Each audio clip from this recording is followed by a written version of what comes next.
I'm Logan Crawford, and right now on Spotlight, we're uncovering the unlikely redemption of the thief, Sydney Bridgewater.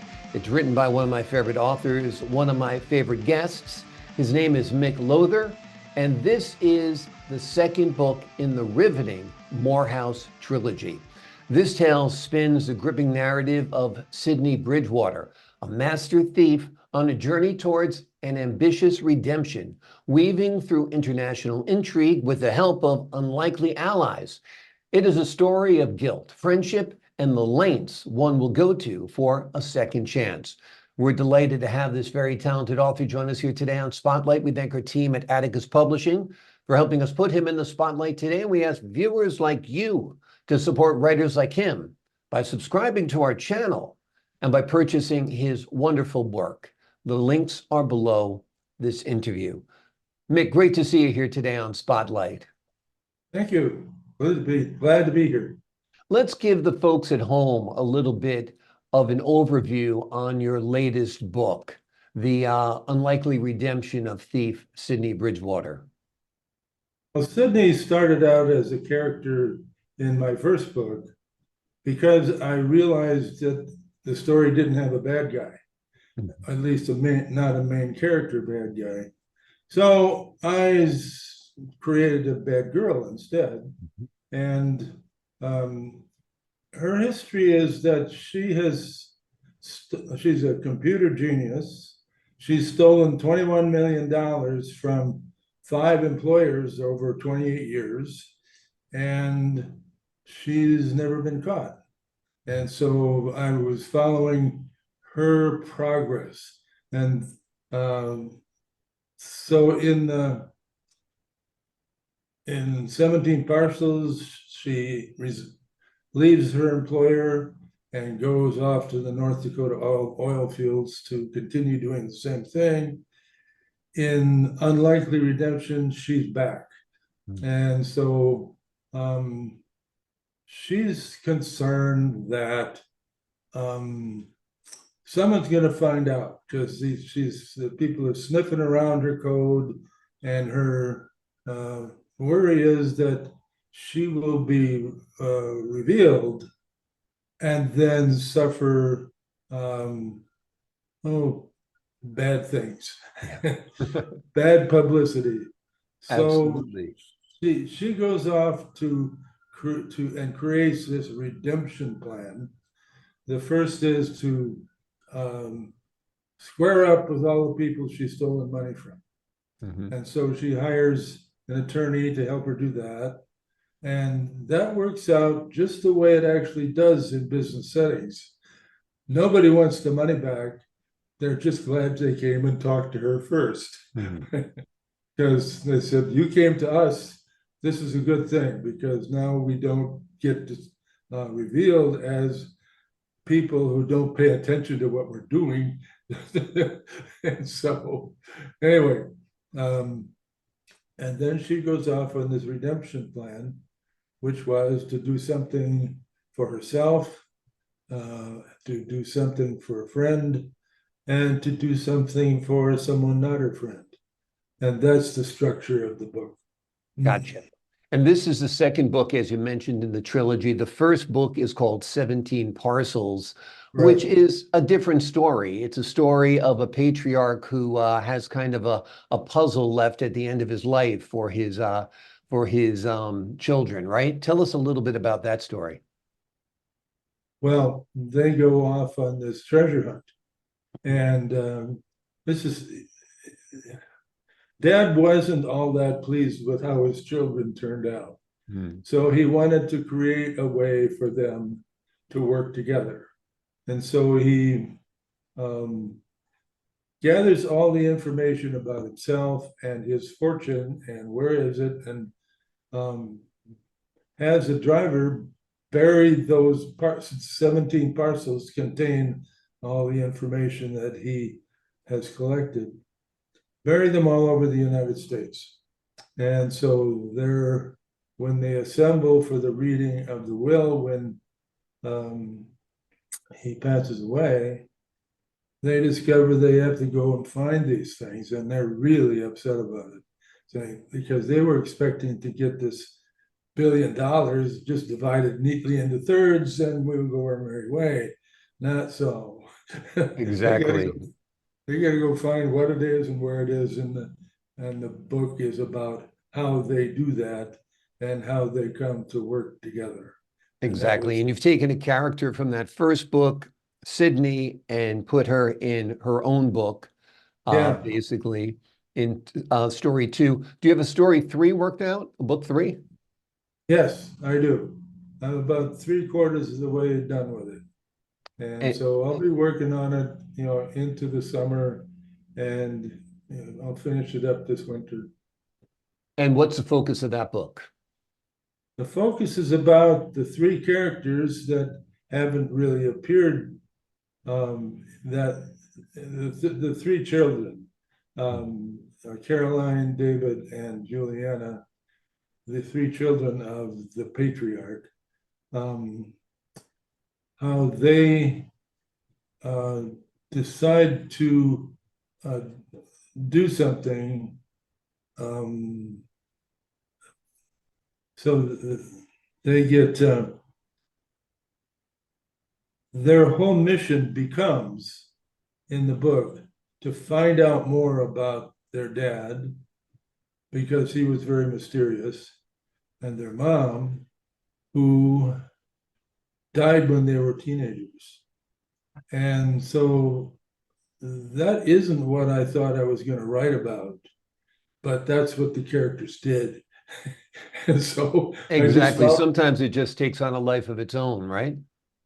it did. Well, most of my books are that way. Yeah. The characters become familiar with their surroundings.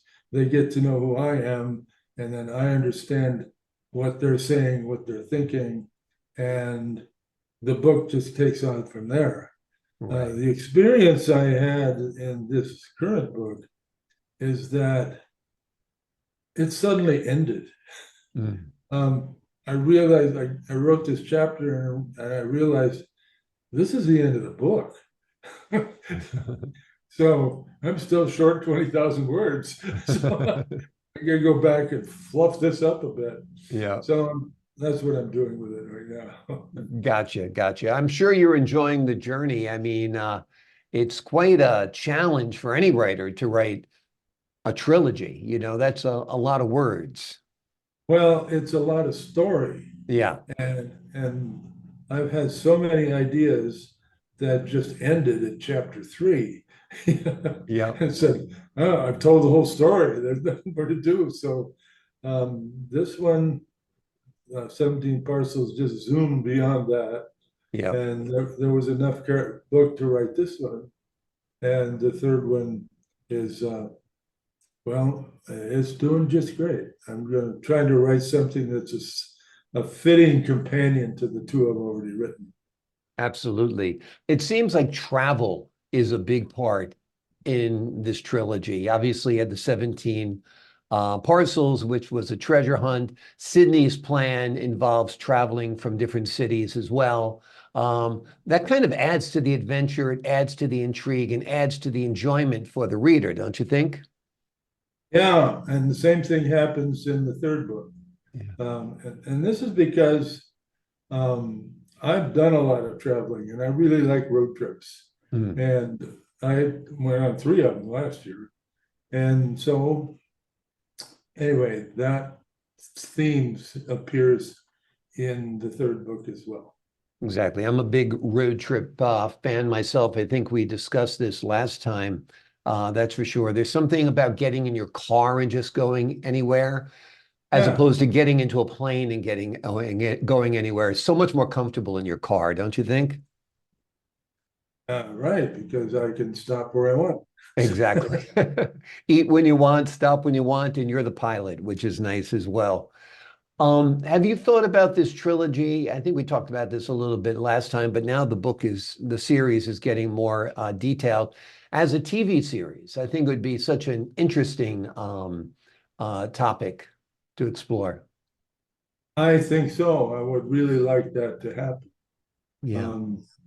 So anyway, there's few more things about Sydney that it'd be fun to talk about. Sure. One of the things she does is she contacts an artist in Rotterdam who has discovered an old master. Mm. And in truth, he forged it. And so the whole conversation between the two is how one would go about creating an old master. Mm. And that was so much fun to research and figure out. And because all of the stuff that she finds out is what you actually have to do. Exactly. So he managed to create this and get it declared authentic. And but it goes from she befriends a bar bully in Galway, goes to Milan Fashion Week, and for the purpose of having her jewels stolen so that she can capture the thief. Goes to a high stakes poker game in Mississippi, and uncovers a massive money laundering scheme. Mm. And so those are things that happen, and they happen all over the place too. Exactly. Adds to the intrigue, adds to the drama, adds to the excitement. What motivates Sydney to turn her back on a life of crime? She didn't want to be discovered. She wanted to come forward rather than being chased down. Gotcha. And so, so she does that. And her attorney negotiates this settlement with all the 5 employers that she's stolen from, and they all say the same thing, and he's very puzzled about it. He says, first of all, they'd all hire you back right now.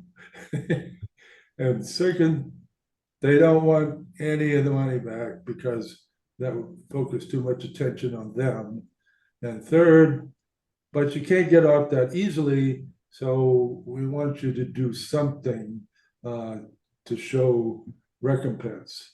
And so she creates this $1 million internet search game that takes about 2 years for someone to find, and they win the $1 million, and that takes care of that.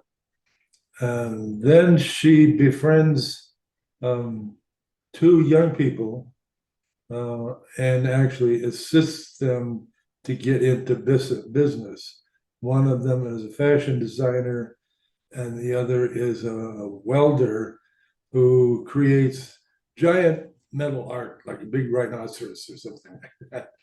And so she helps them get established.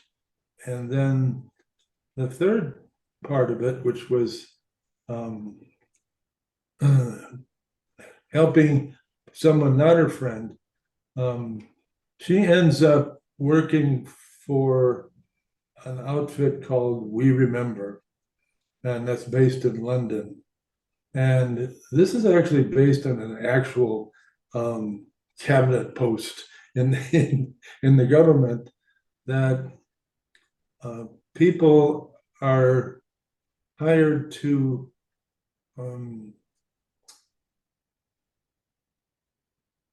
write plays and build statues and movies about UK history and significant events from the history of UK. And We Remember is actually a recruiting agency that's going around that wants to find talented people to work in this effort. But they can't find any of them. They got a whole list, but they all mysteriously disappeared. So they hire Sydney to go find them. And so she goes and finds them, some of them very difficult, and some of them are right out in the open. But she finds all these people, and these are the not her friends that she helps. And so she assists them to get reestablished. This organization, we remember, investigates their whole background and pays all the things that they had stolen or done, whatever, and sets them up to do work for them. And one of them was this painter who forged this 17th century masterpiece. And they hire him to create duplicates of the paintings in the British Museum so that they can put the originals in storage and display the Amazing. It's an amazing story. It's an amazing character you've created in Sydney Bridgewater, that's for sure. The name of the book we've been talking about today is The Unlikely Redemption of the Thief Sydney Bridgewater. It's written by Mic Lowther. He's an amazing author. And this is a second book in the Morehouse trilogy. The tale spins the gripping narrative of the protagonist, Sydney Bridgewater. She is a master thief on a journey towards redemption. It's an amazing story. You'll love all three books. First one is 17 Parcels. This one is The Unlikely Redemption. And the third, do you have a title yet for it, Mick? What Mom and Dad Never Told Us. Okay, I think it's a story of a lot of our lives. What Mom and Dad never told us is a third installment. Looking forward to that coming out real soon. Mick, thanks so much for joining us here today on Spotlight. Thank you very much. Appreciate your time. Love talking with you as always. And to the folks at home, I'm Logan Crawford, thanking you for your time this time. Until next time on Spotlight.